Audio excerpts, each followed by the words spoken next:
اعتبار سے سب سے پہلے چلیے اس ماحول میں جب یہ آیات نازل ہوئی ہیں، اس وقت اگرچہ اسلام کی مخالفت میں دو گروہ تھے جو سرگرم تھے، ایک مشرکین عرب جن کے سر خیل تھے مشرکین مکہ، اور دوسرے یہودی۔ چنانچہ یہی بات ہے جو سورہ مائدہ میں فرمائی گئی، لَتَجِدَنَّ أَشَدَّ النَّاسِ عَدَاوَةً لِلَّذِينَ آمَنُوا الْيَهُودَ وَالَّذِينَ أَشْرَكُوا۔ تم پاؤ گے کہ اہل ایمان سے دشمنی میں شدید ترین تمام انسانوں میں یہودی ہیں اور مشرک ہیں۔ مکے کے مشرک یا جزیرہ نما عرب کے مشرک اس وقت جن کے سر خیل تھے، جن کے لیے قرآن مجید میں سورہ توبہ میں ائمہ کا لفظ آیا ہے، فَقَاتِلُوا أَئِمَّةَ الْكُفْرِ۔ ایک طرف وہ تھے جو شدید مخالف اور دوسری طرف یہودی، لیکن ان دونوں کی مخالفت کے انداز میں فرق تھا۔ یہ نوٹ کرنا چاہتا ہوں میں آج، اچھی طرح سمجھ لیجیے۔ پہلا فرق یہ تھا کہ مشرکین عرب سامنے سے وار کرتے تھے جمع مردی کے ساتھ، ان کے مقابلے میں ان کی مخالفت میں کمینگی نہیں تھی۔ وہ اپنے باطل معبودوں کے لیے بھی گردن کٹا رہے تھے۔ ابو جہل نے کہا تھا ذرا نیچے سے گردن کاٹنا تاکہ اونچی نظر آئے کہ سردار کی گردن ہے، جب تم کسی چیز پر اس کو اوپر لٹکاؤ گے۔ 70 جانیں انہوں نے پیش کی ہیں بدر میں اپنے دین باطل کے لیے اور اپنے معبودان باطل کے لیے۔ اس کے برعکس یہودیوں کی مخالفت تھی کمینگی والی مخالفت،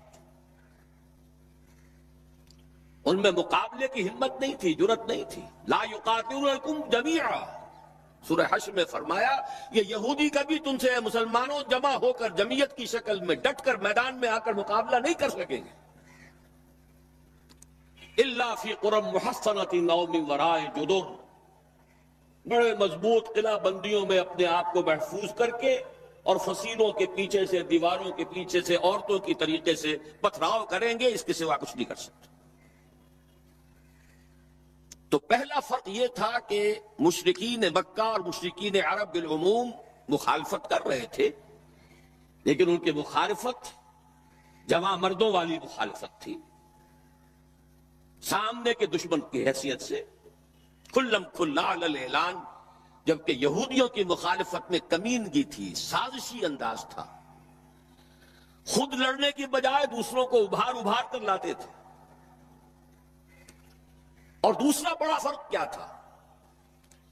اس پہلے فرق کو تو نمایاں کیا اسی لفظ سے کہ گویا کہ اپنے منہ کی پھونکوں سے بجھانا چاہتے ہیں۔ ابو جہل بھی بجھانا چاہتا ہے اللہ کے نور کو، لیکن اپنے زور بازو کی بنیاد پر۔ اور یہ لوگ کردار کے اعتبار سے اتنے گر چکے ہیں کہ زور بازو کی بنیاد پر نہیں، منہ کی پھونکوں سے بجھانا چاہتے ہیں۔ بہترین تعبیر کی ہے اس کی مولانا ظفر علی خان نے کہ نور خدا ہے کفر کی حرکت پہ خندزن، پھونکوں سے یہ چراغ بجھایا نہ جائے گا۔ دوسرا فرق یہ تھا کہ اگرچہ مشرکین میں بھی ایسے لوگ تھے جو پہچان چکے تھے کہ محمد اللہ کے رسول ہیں، سچے ہیں، صادق ہیں، لیکن وہ استثنائی معاملات تھے، وہ غافل تھے۔ قرآن مجید میں بار بار ان کے کفر کے لیے توجیہ پیش کی گئی ہے کہ ان کے پاس کوئی رسول آیا ہی نہیں، ان کے لیے رسالت اور نبوت بڑی ایک عجیب سی شے تھی، وہ چیزیں ان کے ذہن سے بالکل خارج ہو چکی تھی۔ لیکن یہود کا معاملہ اس کے برعکس تھا، وہ 100% پہچانتے تھے محمد رسول اللہ کو صلی اللہ علیہ وسلم، بالخصوص ان کے علماء، یعرفونہ کما یعرفون ابناءہم، پہچانتے ہیں اسے جیسے کہ اپنے بیٹوں کو پہچانتے ہیں، علی وجہ البصیرت، وہ کسی مغالطے میں نہیں تھے، پوری ڈٹائی کے ساتھ پہچانتے ہوئے آپ کو تو معلوم ہے کہ حضور صلی اللہ علیہ وسلم کی جو نشانیاں ہیں ان کا تو معاملہ بہت آگے کی بات ہے. حضور کے ادنا رفقا کا معاملہ کیا تھا کہ حضرت عمر رضی اللہ تعالیٰ عنہ کے بارے میں پوری ان کی صفات ان کے ہاں موجود تھی، اور عیسائی علماء نے ان کے ساتھ ٹیلی کر کے ہی حضرت عمر کو سامنے کھڑے ہو کے دیکھ کر اور پھر جو ہے یروشلم کا قبضہ دیا تھا کہ ہاں یہ وہی درویش بادشاہ ہے جس کا ذکر موجود ہے ہماری کتابوں میں کہ یروشلم اس کے ہاتھوں فتح ہوگا. تو یہ دو فرق ذہن میں رکھیے، یریدون لیطفئوا نور اللہ بافواہہم واللہ متم نورہ. دوسری بات جو سوچنے کی ہے اس آیت میں کہ نور اللہ سے مراد کیا ہے. اللہ کا نور ایک اعتبار سے ذہن منتقل ہوتا ہے قرآن حکیم کی طرف. نور اصل میں قرآن مجید میں ہدایت کے لیے بھی آتا ہے.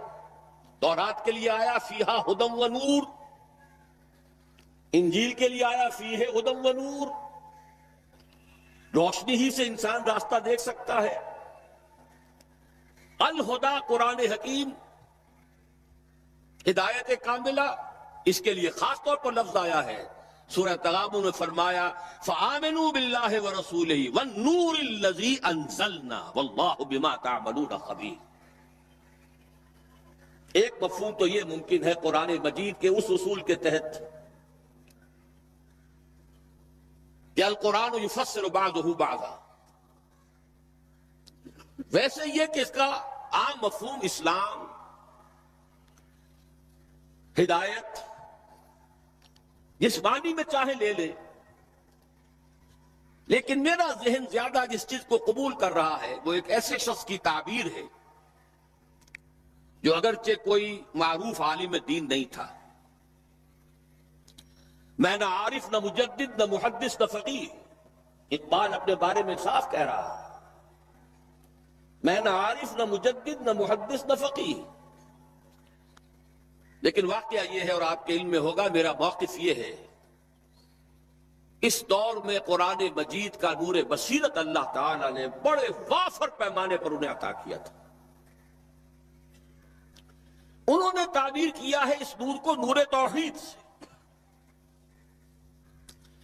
چنانچہ یہ اتمام کا لفظ اس کے ساتھ واللہ متم نورہ، جواب شکوہ کے شعر میں کہ وقت فرصت ہے کہاں، کام ابھی باقی ہے، نور توحید کا اتمام ابھی باقی ہے. واللہ متم نورہ ویابی اللہ الا ان یتم نورہ. یہ بھی نوٹ کر لیجئے، عربی زبان میں شدید تاکید کرنی ہو تو اس میں فاعل کی شکل میں لایا جاتا ہے. واللہ یتم نورہ بھی ہو سکتا تھا، نہیں، واللہ متم نورہ کر کے رہے.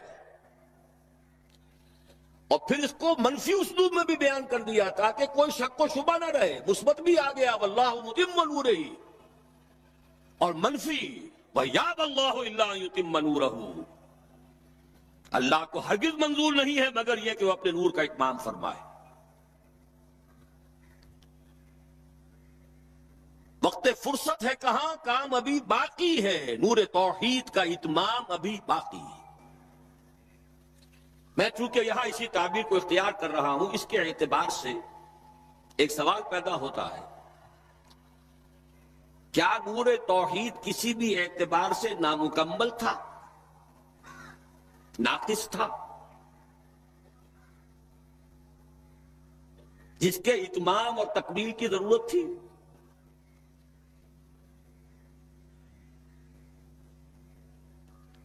اگر میں اس سوال کا جواب ہاں میں دوں تو آپ سب چونک جائیں گے، لیکن میری وضاحت سن لیجئے. جہاں تک عقیدے کا نور ہے، عقیدے کی توحید ہے، اور انفرادی سطح پر اپنے عمل کی توحید ہے، توحید کے دو حصے سمجھ لیجئے. ایک توحید ہے عقیدے کی توحید، اللہ کو ایک ماننا، ایک جاننا، اس کی صفات میں، اس کی ذات میں کسی کو اس کا ساتھی، ہمسر، برابر، ہم پلہ، کفر، ند، ضد نہ سمجھنا. ایک عمل کی توحید ہے کہ ایک ہی اللہ کے مطیع فرمان ہو جانا، ہما تن، ہما وقت، ہما وجود. مخلصین لہ الدین، یہ عملی توحید ہے۔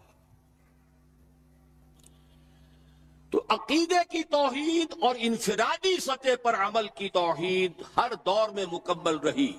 حضرت آدم کی بھی مکمل تھی، حضرت نوح کی بھی مکمل تھی، تمام انبیاء کرام کی مکمل تھی۔ نہ ان کی عقیدے کی توحید میں کوئی کسر ہو سکتی تھی، نہ انفرادی سطح پر عمل کی توحید۔ لیکن ایک توحید ہے اجتماعی سطح پر عمل کی توحید،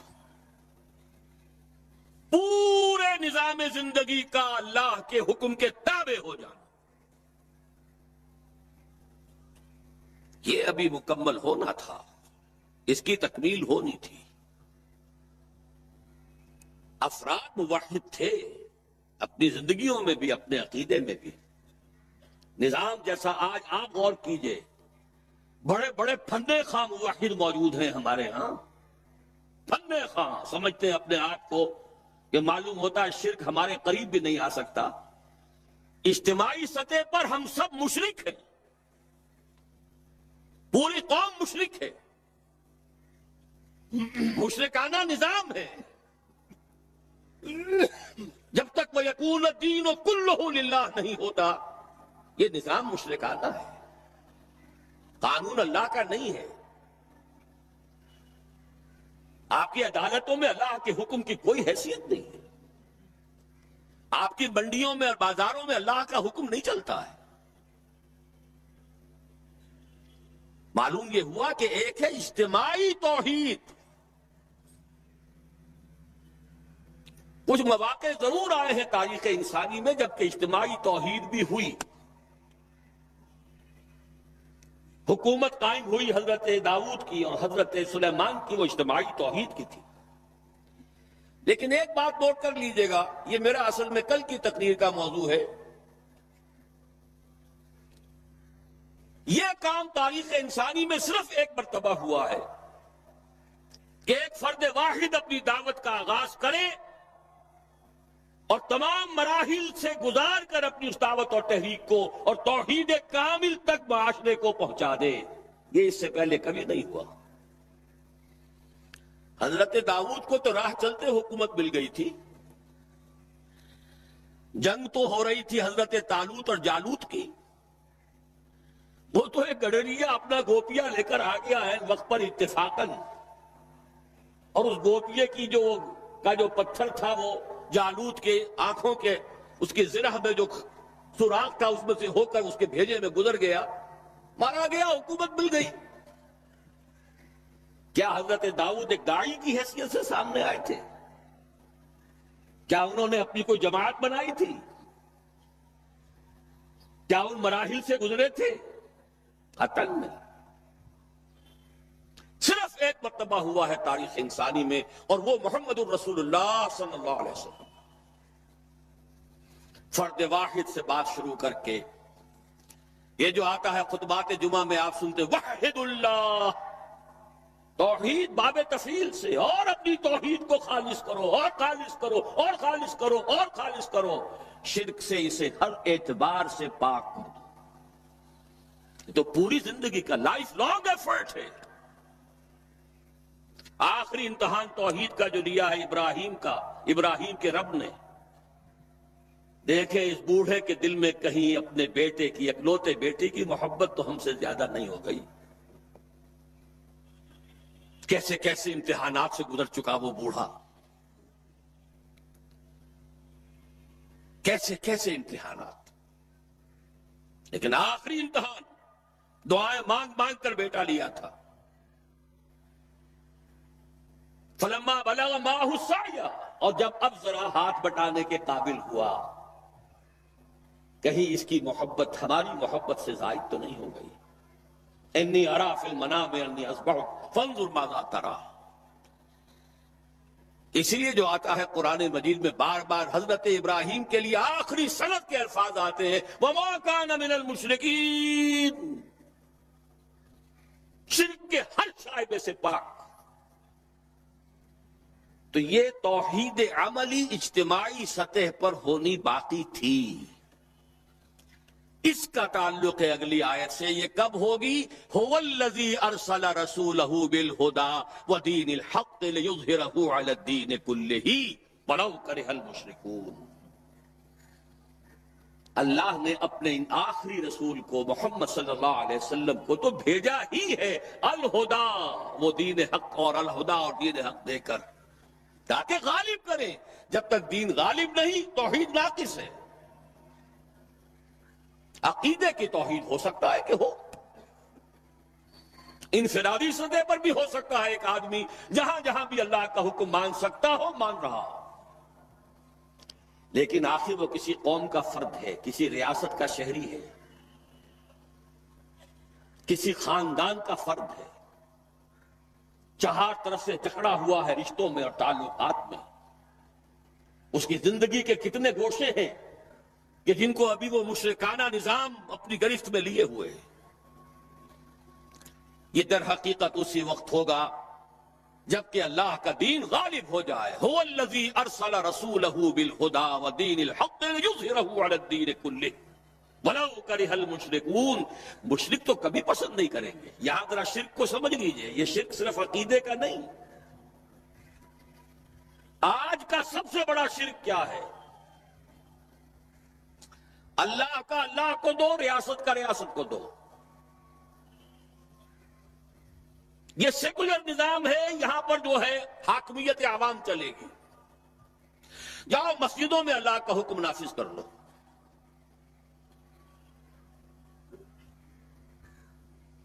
یہ سب سے بڑا شرک. کبھی گوارا نہیں کریں گے. وہ توحید ہو جائے، اللہ ہی کا حکم چلے، سب پر یکساں جاری ہو جائے، سب یکساں اللہ کے حکم کے تابع ہو جائیں.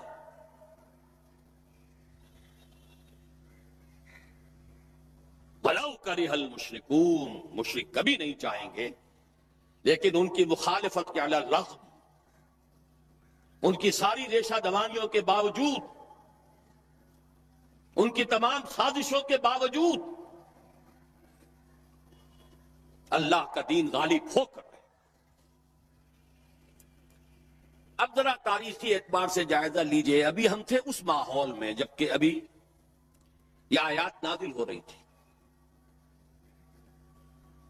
پہلی بات تو یہ سمجھ میں آ گئی کہ محمد الرسول اللہ صلی اللہ علیہ وسلم کا مقصد بعثت ہے غلبہ دین.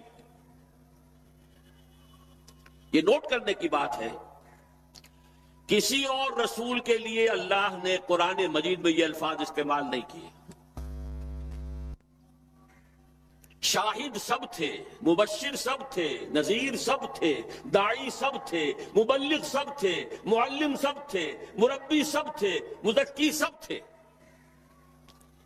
لیکن یہ کہ هو الذی ارسل رسولہ بالہدی ودین الحق لیظہرہ علی الدین کلہ، صرف محمد کے لیے آئے الفاظ صلی اللہ علیہ وسلم اور 3 مرتبہ ہے. اب اس کے ساتھ جس کو صغرا کبرا کہتے ہیں لاجک میں پریمیسز، اس کے ساتھ جوڑیے دوسری بات جو قرآن میں 5 مرتبہ آئی ہے، اگرچہ وہ آئی ہے ذرا مختلف الفاظ میں. کہیں فرمایا وَمَا أَرْسَلْنَاكَ إِلَّا رَحْمَةً لِّلْعَالَمِينَ، ہم نے نہیں بھیجا ہے محمد صلی اللہ علیہ وسلم آپ کو مگر تمام جہان والوں کے لیے رحمت بنا کر.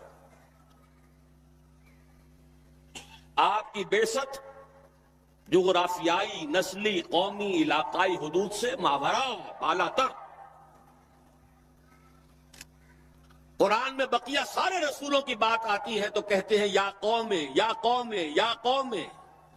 نوح نے کہا یا قوم اعبدوا اللہ، ہود نے کہا یا قوم اعبدوا اللہ، صالح نے کہا یا قوم اعبدوا اللہ ما لکم من الہ غیرہ. اور قرآن کہتا ہے یا ایھا الناس، یا ایھا الناس اعبدوا ربکم الذی خلقکم والذین من قبلکم لعلکم تتقون. لیکن صریح ترین جو لفظ آیا ہے وَمَا أَرْسَلْنَاكَ إِلَّا كَافَّةً لِلنَّاسِ بَشِيرًا وَنَذِيرًا، ہم نے نہیں بھیجا ہے محمد صلی اللہ علیہ وسلم آپ کو مگر پوری نوع انسانی کے لیے بشیر اور نذیر بنا کر۔ اب ذرا اس کو جوڑیے، محمد کو بھیجا کاہے کے لیے؟ غلبہ دین کے لیے صلی اللہ علیہ وسلم۔ اور بھیجا کن کے لیے؟ تمام انسانوں کے لیے۔ کیا نتیجہ نکلتا ہے منطق سے؟ محمد الرسول اللہ صلی اللہ علیہ وسلم کا مقصد بعثت مکمل اسی وقت ہوگا جب پورے عالم انسانیت پر اللہ کا دین غالب آ جائے، ورنہ بات وہی ہے جو اقبال کا شعر سنا چکا ہوں، وقت فرصت ہے کہاں کام ابھی باقی ہے، نور توحید کا اتمام ابھی باقی۔ لیکن یہ کہ اگر اللہ نے واقعی بھیجا محمد کو دین کے غلبے کے لیے صلی اللہ علیہ وسلم، اور اگر بھیجا ہے پوری نوع انسانی کے لیے، تو ناممکن ہے کہ یہ دنیا ختم ہو جائے اس سے پہلے کہ محمد الرسول اللہ کا مقصد بعثت مکمل۔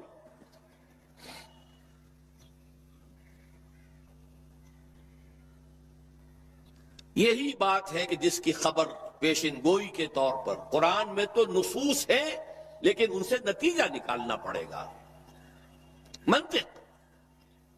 حضور کو بھیجا پوری نوع انسانی کے لیے اور بھیجا غلبہ دین کے لیے، تو مقصد بعثت کی تکمیل اسی وقت ہوگی جبکہ کل عالم انسانی پر اللہ کا دین غالب آ جائے۔ اسی کے ساتھ اب ذرا یاد کیجئے سورہ نور کی آیت، جس کو اللہ کے فضل و کرم سے ہم نے کافی عام کیا ہے۔ ایک ہی بات ہے لیکن ذرا مختلف اسلوب میں آ رہی ہے۔ وعد اللہ الذین آمنوا منکم وعملوا الصالحات لیستخلفنہم فی الارض۔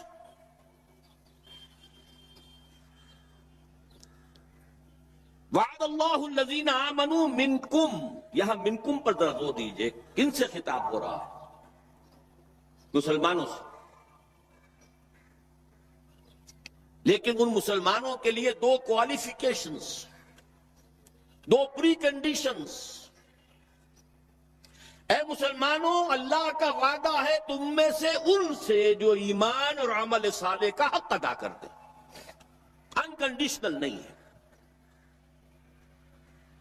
وعد اللہ الذین آمنوا منکم وعملوا الصالحات، ایمان اور عمل صالح کا حق ادا کر دو تو اللہ کا وعدہ ہے۔ اور وعدہ کتنا مؤکد ہے، نون مشدد کے ساتھ تینوں دفعہ، اور ایک ہی بات کو تین اسلوبوں میں۔ لَيَسْتَخْلِفَنَّهُمْ فِي الْأَرْضِ، لازماً خلافت عطا فرمائے گا انہیں زمین میں، كَمَا اسْتَخْلَفَ الَّذِينَ مِن قَبْلِهِمْ، جیسے کہ خلافت عطا کی تھی ان کو جو ان سے پہلے تھے۔ جب مسلمانوں کو خلافت اور حکومت عطا ہو جائے گی تو اس کا منطقی نتیجہ ہوگا کہ دین غالب ہو جائے گا، لیکن اس کو بھی کھول کر بیان کر دیا، وَلَا يُمَكِّنَنَّ لَهُمْ دِينَهُمُ الَّذِي ارْتَضَىٰ لَهُمْ، اور لازماً متمکن کر دے گا، غالب کر دے گا ان کے اس دین کو جو اللہ نے ان کے لیے پسند فرما لیا ہے۔ اليوم اکملت لکم دینکم واتممت علیکم نعمتی ورضیت لکم الاسلام دینا۔ اچھا، جب مسلمانوں ہی کی حکومت ہو جائے گی، دین کا غلبہ ہو جائے گا، تو ظاہر بات ہے مسلمانوں کے لیے بندشیں اور خوف تو ختم ہو گئے۔ اس کو بھی واضح الفاظ میں وَلَيُبَدِّلَنَّهُم مِّن بَعْدِ خَوْفِهِمْ أَمْنًا، ان کی خوف کی حالت کو امن اور سکون سے بدل دے گا، کوئی خوف نہیں ہوگا۔ اب یہاں فرمایا یعبدوننی لا یشرکون بی شیئا، تب جا کر وہ ان کی عبادت اس درجے میں مکمل ہوگی کہ اس میں شرک کی کوئی آلائش باقی نہیں رہے گی۔ جب تک نظام پورا اللہ کے دین کے تابع نہیں، شرک موجود ہے۔